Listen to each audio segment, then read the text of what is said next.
اعوذ باللہ من الشیطان الرجیم، بسم اللہ الرحمن الرحیم، السلام علیکم ورحمۃ اللہ وبرکاتہ۔ نکاح کے احکامات کو سمجھنے کے لیے یہ ضروری ہے کہ ہم حرام رشتوں کا علم رکھتے ہیں۔ کون کون سے رشتے حرمت والے ہیں، محرم رشتے ہیں، یہ جاننا ایک اہم قدم ہے نکاح کے احکامات کو سمجھنے کے لیے۔ تو شرائط نکاح کے بعد ہم محرم رشتے دیکھیں گے اور پھر آگے بڑھیں گے۔ تو محرم رشتوں کے احکامات ہمیں پتہ چلتے ہیں سورہ بقرہ آیت 22 تا 24 میں۔ اللہ رب کریم فرماتے ہیں، ان سب عورتوں سے نکاح نہ کرو جن سے تمہارے باپوں نے نکاح کیا ہے، مگر جو پہلے گزر چکا وہ معاف ہو چکا۔ یہ بے حیائی کا کام اور بغض کا سبب ہے اور بڑی ہی بری راہ ہے۔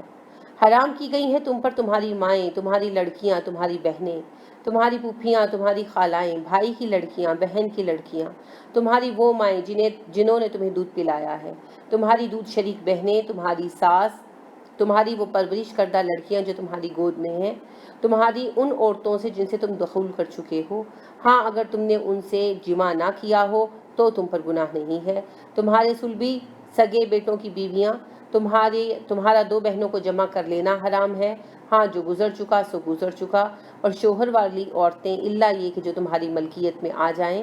اللہ تعالیٰ نے یہ احکام تم پر فرض کر دیے ہیں اور ان عورتوں کے سوا اور عورتیں تم پر حلال کی گئی ہیں تاکہ تم اپنے مال کے مہر سے ان سے نکاح کرو اگر کرنا چاہو تو، برے کام سے بچنے کے لیے، نہ یہ کہ اپنی شہوت کی تسکین کے لیے۔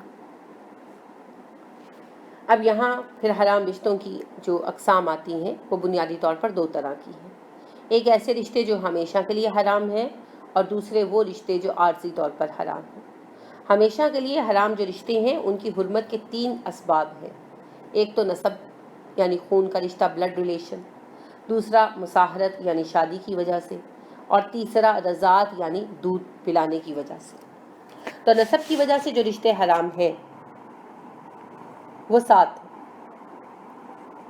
امہات یعنی مائیں، ان میں ماؤں کی مائیں جیسے نانیاں اوپر تک، باپ کی مائیں، دادیاں اور پردادیاں وغیرہ سب شامل ہیں، ٹھیک ہے۔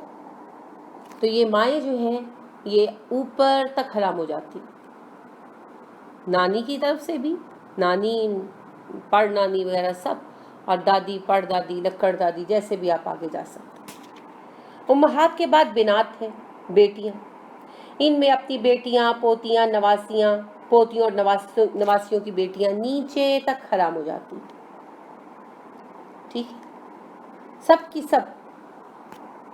پھر اخوات، بہنیں، اب یہ چاہے سگی بہنیں ہوں یا ستیلی بہنیں ہوں، ہمارے یہاں سگی ستیلی چلتا ہے نا، عربی میں کہتے ہیں آئینی ہو، اخیافی ہو، علاقی ہو، یعنی ماں باپ دونوں ایک ہو یا باپ ایک ہو یا ماں ایک ہو، ہر طرح سے جو بہنیں ہیں، ساری بہنیں اپنی جو ہیں بلڈ ریلیشن میں وہ حرام ہیں۔ پھر عمات، پھوپھیاں، اس میں باپ کی جو مذکر اصول ہے یہ نانا دادا کی تینوں قسموں کی بہنیں شامل ہیں، ٹھیک ہے، یعنی باپ کی جو بہنیں ہیں نا سب اس میں آ جاتی ہیں۔ اور پھر خالات، ماں کی جو مؤنث اصول ہے یعنی جو اصلی بہنیں ہیں ماں کی وہ سب آ جاتی ہیں، خالائیں۔ پھر اسی طرح بھتیجیاں، ان میں تینوں قسم کے بھائیوں کی اولاد آ جاتی ہے۔ تینوں قسم کیا مراد ہے بھلا؟ وہ بھائی جو دونوں بھائی ایک ہی ماں باپ کی اولاد ہو، پھر ایسا بھائی جن کا باپ ایک ہو ماں الگ ہو، پھر ایسا بھائی کہ جن کی ماں ایک ہو اور باپ الگ ہو، ٹھیک ہے، ایدی، علاقی اور اخیافی، جس بھی طرح سے ہو، ماں ایک ہو، ماں کی طرف سے بھائی ہو، باپ ایک ہو یا ماں باپ دونوں ہی ایک ہو، تو پھر ان کے سارے ہی اولادیں جو ہیں وہ حرام ہوتی ہیں۔ اسی طرح بھانجیاں، بہنوں کی بیٹیاں، تو اس میں بھی ساری بہنوں کی بچیاں آ جاتی ہیں، چاہے وہ سگی بہن ہو یا ماں ایک ہو اور باپ الگ ہو، یا باپ ایک ہو اور ماں الگ ہو، جو بھی صورتحال ہو، جس بہن کے ساتھ بلڈ ریلیشن ہے اس کی سب بیٹیاں جو ہیں وہ حرام ہیں۔ یہ 7 نسبی رشتے ہیں، نسب کی وجہ سے، بلڈ کی وجہ سے حرام ہوئے، یہ بلڈ ریلیشنز ہیں، ٹھیک ہے، بنیادی طور پر 7 ہیں، پھر ظاہر ہے اس میں افراد کی وجہ سے یہ آگے تک چلے جاتے ہیں۔ یہ 7 بلڈ ریلیشنز ہمیشہ کے لیے حرام ہے، کسی صورت میں حلال نہیں ہو سکتے۔ شادی کی وجہ سے بھی رشتے حرام ہوتے ہیں، اور شادی کی وجہ سے 4 رشتے حرام ہوتے ہیں۔ بیوی کی ماں یعنی ساس، اور ساس میں بیوی کی نانی دادی بھی داخل ہے۔ پھر اگر کسی عورت سے نکاح کے بعد بغیر مباشرت کے ہی طلاق دے دی جائے تب بھی اس کی ماں سے نکاح حرام ہوگا، ٹھیک ہے؟ یعنی یہ ایسا حرمت کا رشتہ ہے کہ اگر نکاح کیا اور رخصتی سے پہلی طلاق دے دی تو تب بھی ساس سے پھر شادی نہیں ہوگی، بیٹی سے کی جا سکتی ہے، ساس سے نہیں ہوگی۔ یہ ایسے حرمت کے رشتے اللہ نے بنا دیے۔ جس عورت کے ساتھ نکاح کر لیا اس کی ماں، اس کی نانی، اس کی دادی ہمیشہ کے لیے حرام ہوگی، کچھ بھی ہو جائے ان سے نکاح نہیں ہو سکتا۔ پھر ربیبہ، ربیبہ سے مراد وہ لڑکی ہے جو بیوی کے پہلے خاوند سے ہو، ٹھیک ہے؟ اس کی حرمت مشروط ہے، شرط رکھی گئی ہے۔ جس عورت سے نکاح کیا اگر اس کے ساتھ فزیکل ریلیشن کر لیا تو پھر اس کی بیٹیاں ہمیشہ کے لیے حرام ہیں اس عورت کی، ٹھیک ہے؟ مسٹر اے نے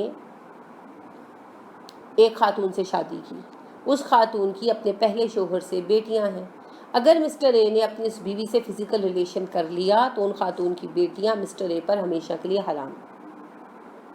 اور اگر فزیکل ریلیشن نہیں کیا، نکاح کیا اور رخصتی سے پہلے ہی طلاق دے دی تو ایسی صورت میں پھر وہ چاہے بعد میں تو اس عورت کی بچی سے کوئی جن کے سبب بن جائے تو وہ اس سے شادی کر سکتا ہے، پھر حرمت کا رشتہ قائم نہیں ہوتا، ٹھیک ہے؟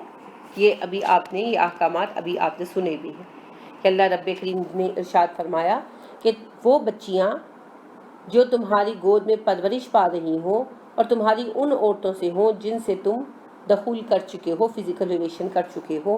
ہاں اگر تم نے فزیکل ریلیشن نہیں کیا تو تم پر اس رشتے میں کچھ گناہ نہیں ہے۔ یہی مراد ہے کہ اگر کسی شخص نے کسی ایسی عورت سے شادی کی جس کے اپنے پہلے شوہر سے بچیاں ہیں، اب اس عورت کے ساتھ اس کا فزیکل ریلیشن ہو گیا تو وہ بچیاں اس پر ہمیشہ کے لیے حرام ہو گئیں۔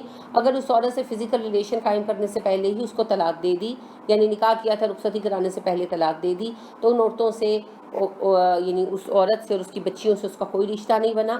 کل کو اگر کسی طرح اس عورت کی کسی بچی سے رشتہ ہوتا ہے اور وہ شادی کر لیتا ہے تو وہ کر سکتا ہے، یہ شادی جائز ہے، ٹھیک ہے؟